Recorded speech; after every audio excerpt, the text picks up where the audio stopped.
आपके सामने तस्वीरें ऑब्जर्वर आपको नजर आ रहे हैं और साथ ही रविशंकर प्रसाद और उनकी तरफ से अभी इस वक्त जाहिर है कि मीडिया में भी इस वक्त एक उत्सुकता है।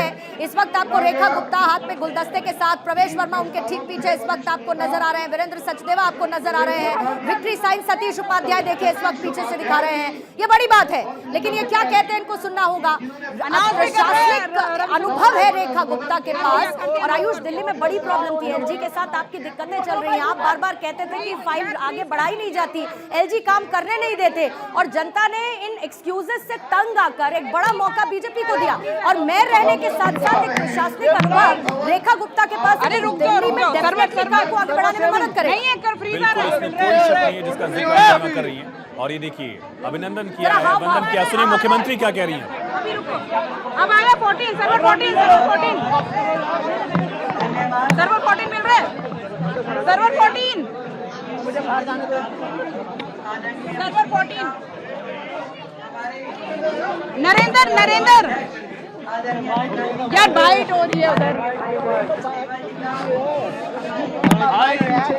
अरे हटा यार। मीडिया के बंदों से निवेदन है कि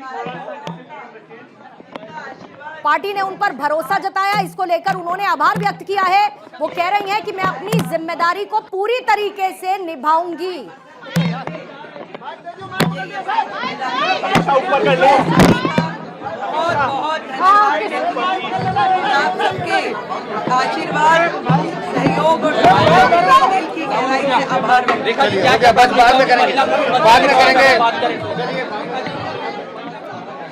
तो पार्टी ने आशीर्वाद दिया है रेखा गुप्ता को। आपने सुना, रेखा गुप्ता जो कि सीएम बनने के बाद अपनी पहली प्रतिक्रिया इस वक्त दे रही थी। बीजेपी के शीर्ष नेतृत्व का धन्यवाद, और चेहरे पर उनके वो मुस्कान, वो कॉन्फिडेंस साफ तौर पर नजर आ रहा है, क्योंकि उन्हें देश की राजधानी को जो चलाना है, देश की राजधानी जहां पर जनता ने प्रचंड बहुमत इस बार बीजेपी को दिया 27 साल बाद। और मैं इसकी चर्चा पहले भी आयुष कर रही थी कि एक पूरी जनरेशन है जिसने अपनी जिंदगी के 27 साल बिता दिए दिल्ली में, उन्होंने बीजेपी की सरकार नहीं देखी। और ऐसे में उस यूथ वोटर के लिए, महिला वोटर के लिए, किसान वोटर के लिए और तमाम जातिगत समीकरण वाले वोटर के लिए इनको काम करके दिखाने की एक बड़ी रिस्पॉन्सिबिलिटी रहेगी, जिसको आगे बढ़ाएंगी रेखा गुप्ता। बिल्कुल एक बहुत बड़ा मौका है, लेकिन बहुत बड़ी जिम्मेदारी भी है कि आम आदमी पार्टी को हटाकर अगर बीजेपी को इस तरह का मैंडेट जनता ने दिया है तो उस पर खरी उतरे। ट्वीट कर दिया रेखा गुप्ता ने। ट्वीट करते हुए रेखा गुप्ता ने धन्यवाद बोला है। सोशल मीडिया पर रेखा गुप्ता ने धन्यवाद बोला, और क्योंकि उनके सोशल मीडिया का जिक्र हो रहा है तो रेखा गुप्ता देखिए बहुत बैलेंस्ड अप्रोच उनकी पूरी टाइमलाइन पर आपको नजर आएगी।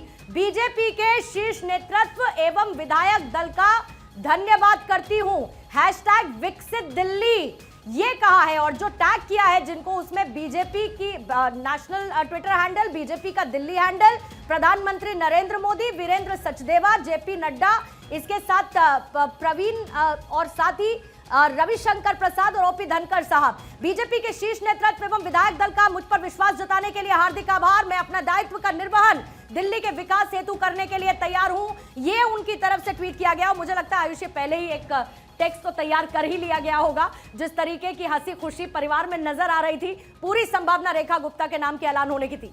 बिल्कुल एक इशारा कर दिया गया होगा। और पूर्णिमा देखिए कि अब एक और संदेश कार्यकर्ताओं के लिए बीजेपी ने दे दिया है। अभी तक था कि हर कार्यकर्ता जो है वो मुख्यमंत्री की कुर्सी तक आगे बढ़ सकता है। अब महिला कार्यकर्ताओं के लिए भी कितना बड़ा मैसेज है कि आप 2 चुनाव हारती हैं, लेकिन इसके बावजूद अगर पार्टी की विचारधारा से आप जुड़ी हुई हैं, लगातार 30 साल तक राइट विंग से वो जुड़ी रही, एबीवीपी, फिर बीजेपी में उनकी एंट्री होती है, महिला मोर्चा से वो जुड़ी, प्रदेश संगठन में उन्होंने काम किया, और 2 चुनाव हारने के बाद भी इतनी बड़ी जिम्मेदारी है, सबसे बड़ा मौका जो है वो एक महिला नेता को बीजेपी ने दिया है। तीसरी बार जीत सीएम की कुर्सी दिला देगी, इस बात का अंदाजा भी नहीं होगा रेखा गुप्ता। और इतनी बड़ी जीत, 29,000 वोटों से लगभग उन्होंने ये चुनाव जीता।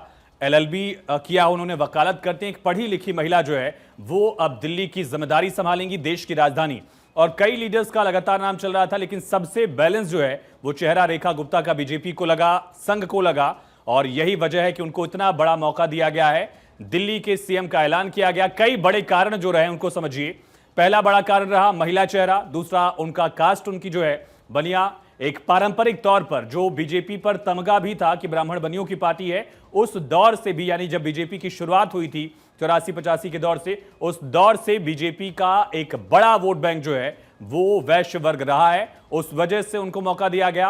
आरएसएस का बैकग्राउंड है, एबीवीपी से जुड़ी रही हैं, छात्र राजनीति का उनको अनुभव है, डीयूएसयू की वो रूसू की अध्यक्ष भी रही और इन सब के बाद मेयर वो बनी, 2 बार चुनाव भी लड़ा और तीसरी बार जब चुनाव लड़ा उन्होंने तो आम आदमी पार्टी को 15 को शिकस्त दी। इसमें एक और जो पर्सपेक्टिव को समझना होगा आयुष, वो ये कि अगर आरएसएस ने महिला मुख्यमंत्री के नाम का प्रस्ताव रखा तो अब आने वाले समय में जहां पर विधानसभा चुनाव होने हैं, आरएसएस से कुछ नाराजगी की खबरें जो पहले आती रही, उसके बाद हमने देखा कि कैसे हरियाणा हो या फिर महाराष्ट्र हो, वहां पर पूरा सपोर्ट मिला है। और अगर आरएसएस के सुझाव को, क्योंकि दिल्ली में बीजेपी एक लंबे वक्त तक सत्ता से बाहर रही और जीती वहां पर, ऐसे में आरएसएस के प्रस्ताव को, उनके सुझाव को महत्ता देना आने वाले वक्त में चुनावों को लेकर एक मजबूत जमीन बीजेपी के लिए तैयार करेगा। और प्रवेश वर्मा ने खुद प्रस्ताव रखा है। देखिए, हमने देखा है कि जो भी मेन कंटेंडर रहता है वो उसी को ये जिम्मेदारी भी दी जाती है। चाहे वसुंधरा राजे का याद करिए जो राजस्थान में हमने देखा था,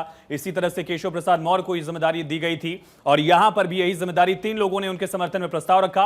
प्रवेश वर्मा जो जायंट किलर कहे जा रहे हैं, विजयन गुप्ता जो सबसे सीनियर मोस्ट विधायकों में से एक है और सतीश उपाध्याय वो भी संगठन के लंबे अनुभवी नेता हैं। इन तीनों नेताओं ने रेखा गुप्ता का प्रस्ताव रखा। पर्यवेक्षकों ने यह संदेश उन तक पहुंचाया होगा और उसके बाद रेखा गुप्ता के समर्थन में इन 3 नेताओं ने फिर प्रस्ताव रखा, जिस पर विधायक दल ने सहमति दी और सभी की सहमति के साथ रेखा गुप्ता का नाम जो है मंजूर किया गया।